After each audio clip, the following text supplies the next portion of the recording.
Influencing popular culture, politics, and everything in between. The local station takes you ringside as we discuss the crazy world that is professional wrestling. This is Going Ringside with the local station. Hello there. Thank you for joining us on a packed episode of Going Ringside. I'm your host, Scott Johnson. Before we get to it, put it on the screen for me.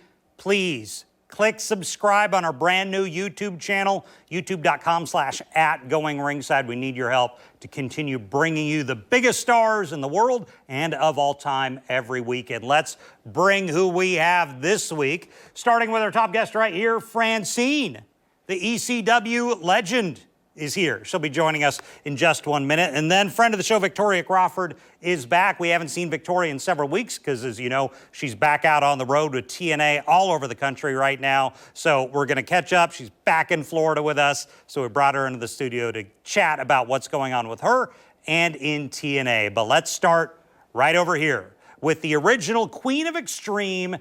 This is Francine right here. So Francine, I got to say first, has been in the news in the last few days. It's been some health news. I want to give you a positive update from Francine before we get to her interview. So it was July 3rd when she put this on X. Today I'm going to get an ultrasound biopsy to see if the mass in my breast is cancerous or if it's benign. Really nervous. Prayers and good vibes are welcome. Fortunately, good news, just in the last few days, she responded. Just got my biopsy results and no cancer was found. God is good. Thank you for all the prayers and positive thoughts that you sent my way. So good to hear that from Francine. That is some good news to hear that it was benign. Nothing to worry about there. But I do want to talk a little about Francine. In the 1990s, my personal cable system where I was growing up didn't get ECW, so I couldn't see it. But when I would watch WWE, WCW, hear about things. It was early internet. I kept hearing about this woman, Francine. She was a trailblazer in changing the industry as it went from children's programming, essentially, to hitting that 18 to 34-year-old male demographic. That's exactly where Francine hit. And that she is one of the reasons why ECW was so popular in its day, is because she knew how to go out there and, for the most part, be a heel. Babyface a little, but most part be a heel. She was very good at it. So I was glad to catch up with her, and let's get to it. Let's start off the show. Here's ECW legend. Here is Francine. Well, we are here with the legend herself, Francine. Francine, thank you for joining us on the show today. Thank you for calling me a legend. Well, wow. You're a lot more than a legend. You've done so much. Talk to me about what is going on in your world right now. Oh, wow. Been busy doing these conventions. So happy to be back in Florida. I have not been here. I think the last time I might have been here was ECW. I don't think I've worked here. Original ECW? Yeah. Really? I don't. Did they go to Florida? Yeah. Oh, yeah. We went to Fort Lauderdale. Yeah, okay, I didn't know that because I always assumed ECW was just Philly. No. Oh, you did travel. That was the time in college where I'm like, because I couldn't get ECW on my TV. And it was so frustrating. A lot of people would get us at 2 a.m.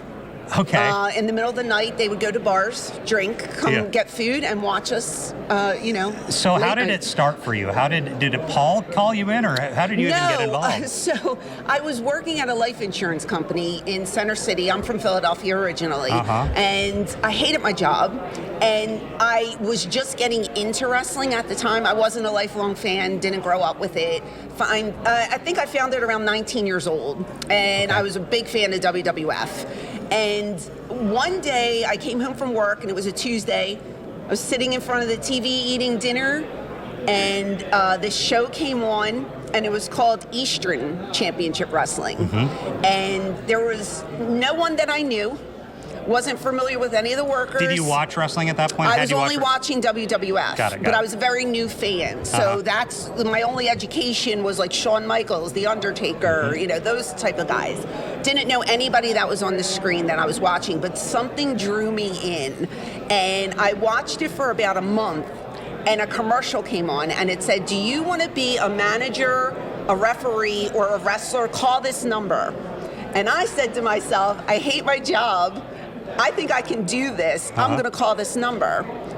I never step foot in a wrestling ring. I didn't know what it entailed. I didn't know anyone, but I just picked up the phone and I called the number and I met with Todd Gordon, who is the founder of ECW. And I went in thinking I was going to be a female wrestler. That's when Paul Heyman came in and said, no, no, no, you're going to be a manager. And so was the culture, you were 19? Is that I was 19 when I started watching wrestling. I was almost 21 when I joined ECW. Which is the same, it's just still young. I was young. Was it I can't imagine a 21-year-old going into the world of ECW. I honestly didn't know what I was getting myself into because all I knew was what I saw on television. But the guys were so welcoming, and my frame of mind was, I'm just going to work as hard as I can because I don't want to be somebody's girlfriend or some, girl that came off the street that is just going to look cute and stand there and do nothing. I wanted to leave my mark on wrestling. And that's what happened quickly. That's what I tried to do. So when you're thrown into the chaos in the ring, out of the ring, stuff that is not necessarily going to be able to be on a lot of television stations. Right. What's going through your mind? I'm trying to get over. Yeah. Trying to, whether a heel or a face. If you're a baby face, you want the fans to cheer you. If you're a heel, which I was 90% of my career, I wanted the fans to boo me. I wanted them to call me names. I was very successful at doing that. Favorite memory from ECW? The match, angle? The night that I went through the table. This is your favorite memory? Yeah, one of my favorite memories because that was my pairing with Shane. That's when him and I were put together after the table bump. And I think I was told I was the first woman to go through a table, at least in the States. I don't know what they were doing in Japan. Yeah. That's what I get credited for. So. And you essentially changed the industry with that. I think as a whole, ECW changed the industry. I think we were doing things that the other companies were not even aware existed, and we were just trying to entertain and put ourselves on the map. You say the things you liked. What are something you didn't like? What you got there and you're like, I'm not a fan here? There really wasn't much. Really? I mean, yeah, I was never that one who wanted to work for the bigger companies. I was very comfortable in ECW. Felt safe with the guys. We were like a family. It's interesting you say felt safe, because to the viewer, you would think you would not feel safe. And there's things that happen. You can't control what happens when you step in the ring. So I've had my share of injuries. I broke my pelvis, for God's sakes. How did that happen? Bam Bam and I were supposed to do a spot, but in the back, instead of calling what we're doing, he just said, trust me, I'll do something to you. And I was just like, okay. And so kind of went in blind. I didn't know what the bump was going to be. And he picked me up and pressed me over his head and just threw me to the side. And as it felt like I was floating for 5 minutes, but it was technically probably 20 seconds. I was trying to position myself to take a back bump, but I landed on my hip. And I ended up breaking my pelvis in 2 places. You and Shane Douglas have remained to this day. I mean, right now you're here together. Yeah. How did that happen? How did you get to the point where you guys retained this relationship for decades? We've been friends forever. I think it's been probably 32 years now. And I call him my husband on the road. My real husband loves him. I mean, he's come to my house, slept over at my house. He knows my kids. We just had this understanding, we listen to each other. We bounce ideas off each other. We help each other. It's been a very nurturing relationship. I consider him not only a friend, but like a brother. And it's just been wonderful to work with him. And again, he's one of the guys that I trust, and I know that if I'm on the road, I'm taken care of. And before we go, how do people keep track of you and what you have going on in life? My socials, you can find me at ECW Diva Francine. I have a podcast, iHeartRadio, Spotify. It's called Eyes Up Here with Francine. And I'm also on YouTube. You can find me at ECW Diva Francine, ! Francine, thank you so much for joining us on the show. Thank you. I appreciate it. So I appreciate Francine. And by the way, we're going to have Shane Douglas in coming weeks, who was there with her at the time. But we'll save Shane for a later date. And right now, I want to turn the program over to this lady who we haven't seen in a few weeks. Our friend of the show, Victoria Crawford, if you weren't aware, has gone on to TNA. She is now one of their top stars, and now she is official. Last time we had her on, she was kind of half official with TNA. Now she's official, contract signed with the big company. So we're so excited to finally get her back, because you know, this lady is a traveling wrestler all over the country, doing shows in California, everywhere in between. So we are excited to get her back in the neck of the woods. Check in with Victoria on how life is right now in TNA. So let's get to it. Here's our longtime friend of the show. Here's Victoria Crawford. Well, after a long hiatus, Victoria is back. She's a woman who's on the road as of late. Thank you for coming back to town, Victoria. Thank you for having me, Scott. So you're as busy as anyone gets. You're on the road. You're just taking off with TNA. What is going on in TNA world right now? You're going to make me blush. Yeah, so it's official. I'm with TNA. Yeah. It's official. Because last time we talked, it was kind of half official. Yeah, it was kind of half official. Okay. But it's official. Okay, I'm great. a knockout. Woo! So far, so good. You know, it's nice that the schedule is a couple times a month, right? So it's a good time to get reacclimated to that road life. That was probably my biggest, like, oh God, what's gonna happen? Mm-hmm. But getting there, everything's good. I'm in a segment, or I'm in a storyline with a girl named Tessa. And Tessa Blanchard, who our viewers probably know very well. Yes. I want to, before I get to Tessa, you say you're doing good, but you had some sternum issues, is that right? I did. So, our job's very physical, but I had got, my girlfriend like laid it on my sternum. And so there was a couple of weeks where I was kind of just like, kind of bruised and held up. But the only thing I want to mention about that is how much use you need in this area. Oh, yeah. You notice it when it's hurt. Yeah, I did notice it before. Because I wouldn't think of my sternum, but if it's hurting you. Then... Yeah, I was like, oh my God. So, there were, let's see. So, yeah, I was taking a clothesline and kind of didn't really consider getting the throw at the face, and I'm like running like. Yeah. But, yeah, so. So how's it going with Dreamer? Good. So we just had Francine on, which makes me think of Tommy Dreamer. So how has Dreamer been doing with TNA? He's great. He's busy. He's very busy. It's nice to see him in this office role again. Mm-hmm. But I love how he likes to kind of jump the ropes and get in the ring too. Okay. So that's. So we, let me talk about Tessa Blanchard. What's going on there? This is kind of the big thing. Are you getting heat because you're teamed with her? I mean, what's that like? It's warm over here. But we just laugh so much.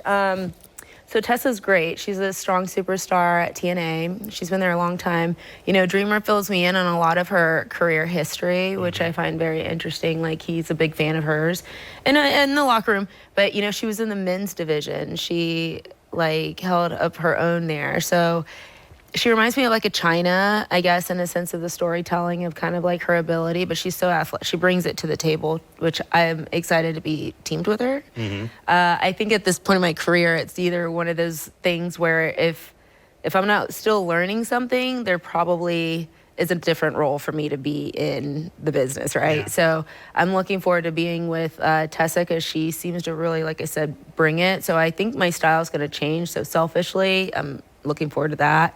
But all the girls are different, and Dreamer allows us to be... What do you mean different? Because most of the girls have a background in the independents, so they kind of bring in a lot of different styles. Like, for instance, Masha or Tasha Still. I find her really intriguing because she's been in the independents. She's still not yet gone to WWE, which is like a really nice experience for me in the locker room, because all these girls are coming in either trying to go there or be at TNA, of course, but inevitably, like some of the girls, like you saw one recently, they do still dream to go on, and that's really cool. So I'm,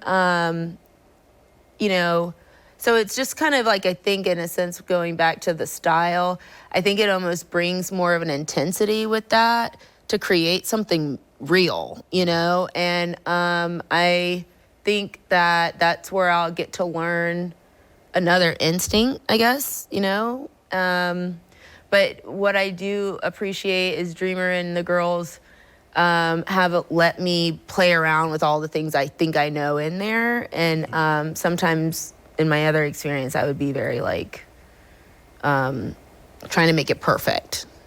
So I got to ask you about another guy. I just sat down a few days ago with Trick Williams. Love him, yes. He had some interesting takes on TNA. First off, he started going off on Joe Hendry. Should I be surprised by that? I don't think so. Okay. Absolutely not. You know, definitely when they both have some time in the ring, the fans are really responding to seeing their drama, their beef, you know. But again, it's a clash of styles. Like, you know, Trick started with WWE back design.